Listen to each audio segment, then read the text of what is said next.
Hey, good morning, everyone. Friday morning coffee thoughts. I am in Jacksonville, Florida today, in the house of my great partners at On Defend. So I want to thank them for having me here and for being a great partners of ours, and hopefully they feel the same way. So today we're here to talk about growth, right? Remember, I've always said we use this space to talk about not only cybersecurity, but also about leadership and growth in general. So the reason I came up with the topic this time is that, you know, over this first half of the year, we have focused a lot on the our business strategy, our business model, our business strategy. We have now a 1 year, 3 year, 5 year, and 10 year plan, which we understand that is adaptable, right? At some point, we're going to have to pivot it, and we have to continuously look at these plans such that we actually can adjust to the situations that we encounter. So that's one of the things that we're going to discuss. But I also traveled to Houston this week.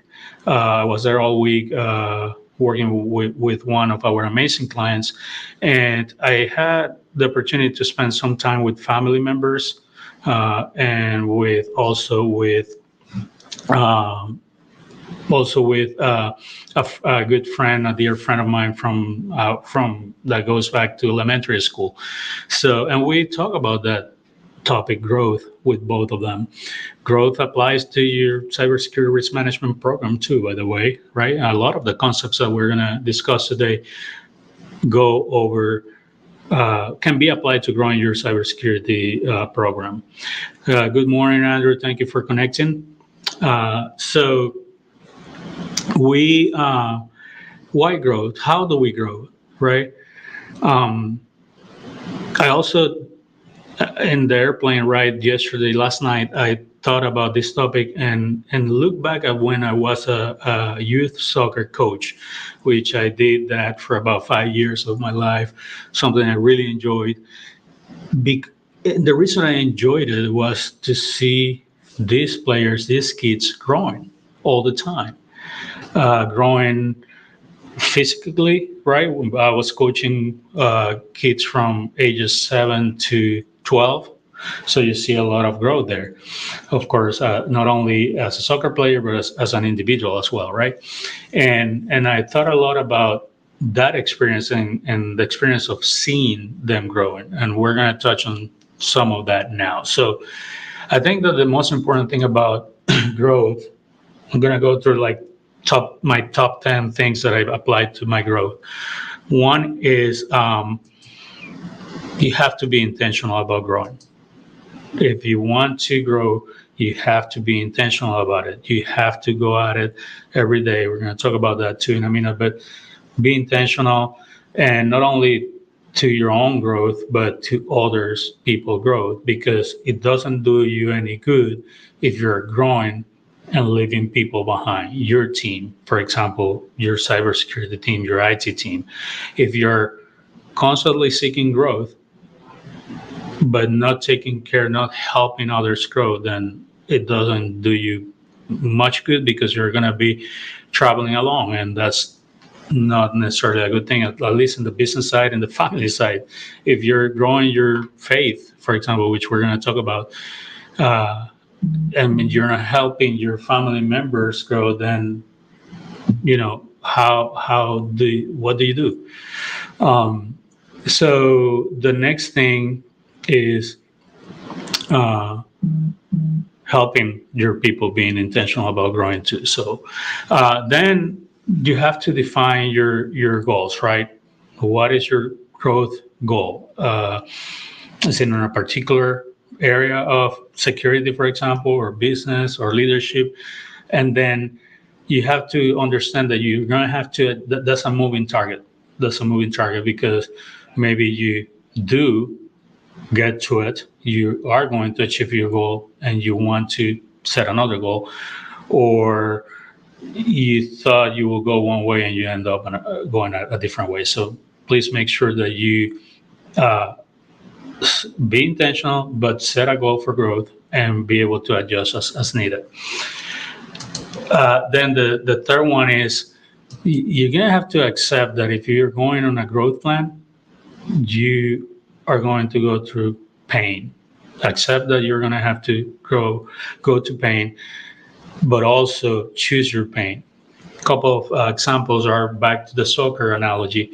Well, I saw growing, like literally growing pains on the kids all the time because they're growing, their joints start hurting, their feet start hurting, everything starts hurting when they're kids. And they have two choices, much like you adults and I, an adult, have. We accept that pain and keep practicing, keep coming back to the field, or we just simply don't, we just quit, right? So that's why being intentional about growth is so important, because if you're intentional, you're not going to quit. In my conversation with my cousin there, whom I love a lot in Houston, I've seen her growth a lot over the last couple of years through pain. She's gone through a painful situation, personal situation that has led her to force her to grow and not depend on someone else, number one. But where she's grown the most has been in her faith. I'll come back to that later. But again, she accepted the pain. And say for me, losing weight is painful for me to go to the gym, but it's even more painful to not go to the gym and get back to where I was. I don't want that pain. My pain is I chose to have the pain of going to the gym and getting through every day, right? And with that, a few weeks ago, we talked about the 4 Ds: desire, determination, dedication, and discipline. These are very important for growth, because you're going to have the desire is that motivation, what is going to motivate you to grow.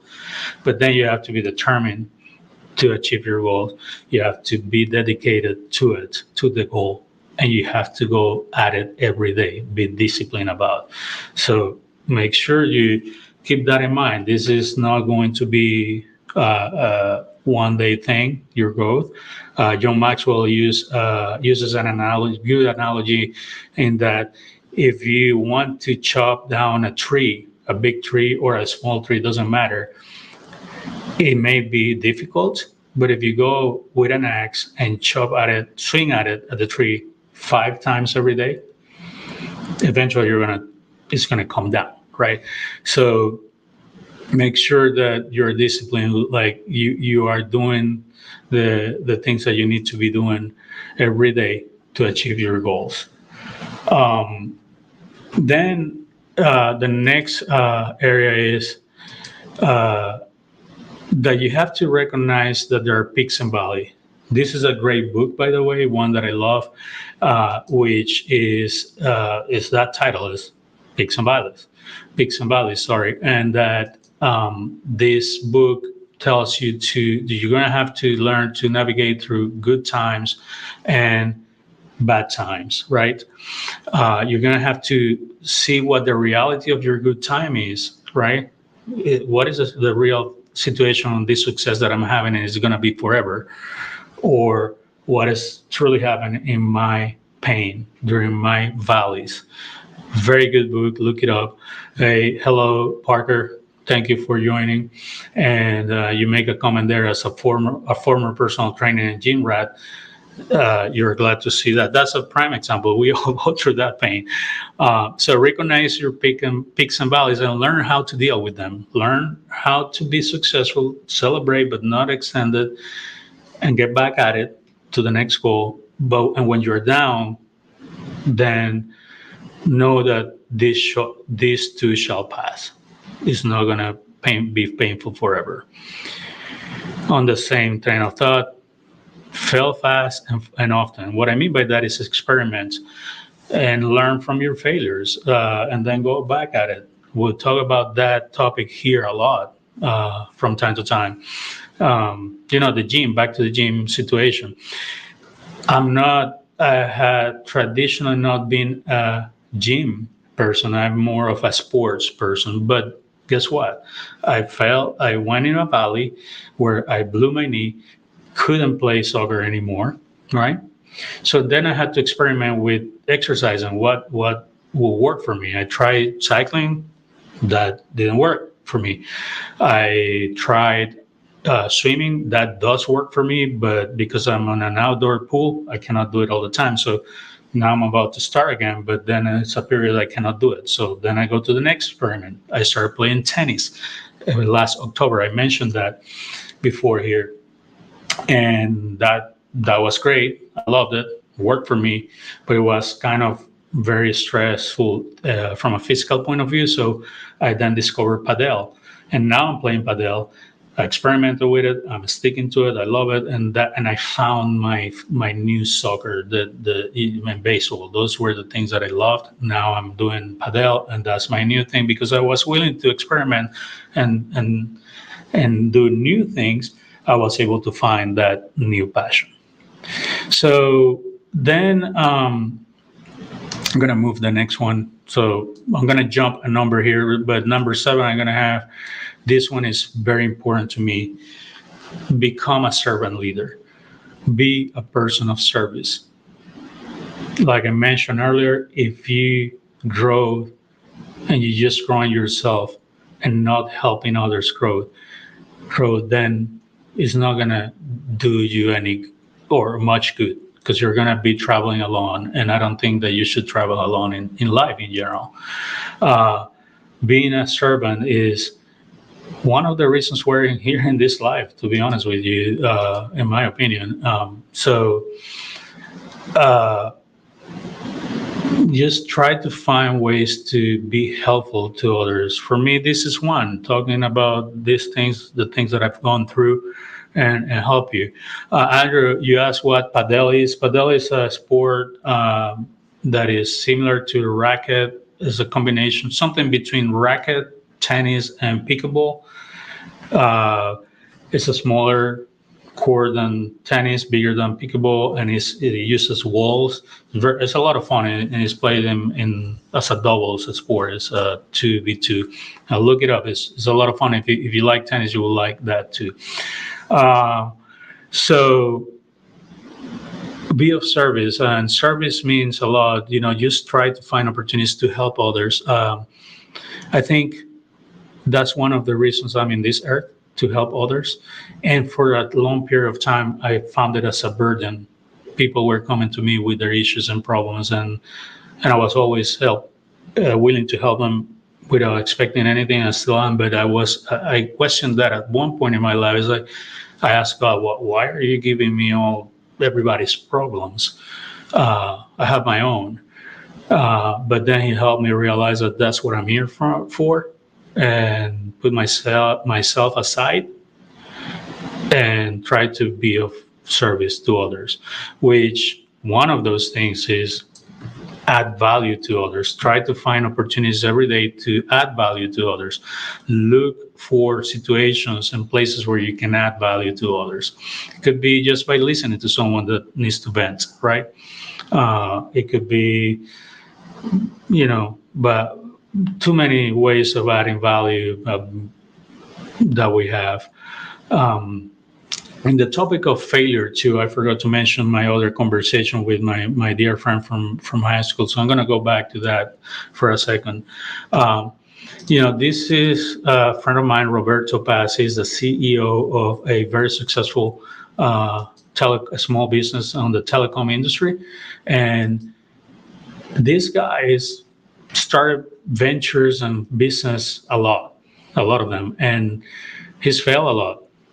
And every time he falls, he gets back up and keeps going. And that's one of the things that he adds to me. He adds value to me by just observing him, seeing him grow and fail and get back up. And now, after so many trials and failures, he's been running a very successful business for the last 5 or so years, maybe more. So kudos to Roberto, who is a great leader, also becoming a great leader.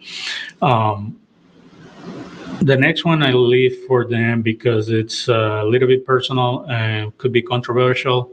Uh, Take it or leave it, is up to you. But I think in order for you to grow, you have to grow spiritually in your faith. I mentioned earlier, we've worked a lot on our plan, growth plan for the business. And the reason I thought doing this today is because I've started to second guess that growth, a vision that I initially had. And I think I need to review it, revise it a little bit because I don't know exactly if that's the growth I'm looking for the business. So I'll be doing that. But during that time of second guessing myself on the business plan, I figured that the main growth for me is in my faith. And I consider myself a person of big faith, a strong faith. But I thought at some point that because I was a person of a strong faith, that was it. I didn't need to work on it anymore. And I came to find that I do. And that's my growth focus right now. And forever, I think it's going to be going forward, realizing that. And that, of course, soon I'll get back to the business side and the professional side and get define those, or better define, redefine those growth goals. That's why I moved these numbers, which originally was at number 7. I pushed it down to number 9 in my list. But that's it. Those are my that's my advice for you to in order. Oh, of course, at the end of the day, you gotta go through this all over again all the time because you gotta set moving targets for your growth. So be intentional about your growth. Define your growth goals and be able to adjust them. Accept uh, and choose your pain of either growing or not. There's going to be pain around that. Apply the 4 Ds: desire, determination, dedication, and discipline.